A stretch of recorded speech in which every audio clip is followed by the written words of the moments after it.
ते डासा में को छोड़ के इवें कित्थां अखियां लाया हैं तैं। डासा में को छोड़ के इवें कित्थां अखियां लाया हैं तैं। केड़ी गल्लू दूर थी वें क्यों जुदाया पाया हैं तैं। तेको जिंदगी समझा हा मैं तेरा चेहरा डेदा हमी जींदा हमी। मैं हम को जा इतना को जा तेको बिल्कुल भांदा ना हम। डासा तेरे नां दियां कसमां चेंदा क्यों हम। तेको इतना चांदा क्यों हम। डासा क्यों कवड़ींदा हमी नाल तेरे ना अलवेंदा हम। तू जो गैरें वेंदी हमें तेको मैं समझेंदा हमी।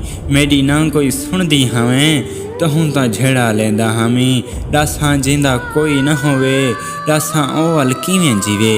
डासा तेरी खुशी कीते क्या कुछ मैं न कीता हमी। हर शै तेरे नवें लइए अपने सुख भी तेको दिते न। देखा साडा क्या बच गए तैं तां कुछ नहीं सोचा अज तई। असां थी गयूं तबाह कमली तेरे मुँह ते खिले अज भी तेरे मुँह ते खिले अज भी।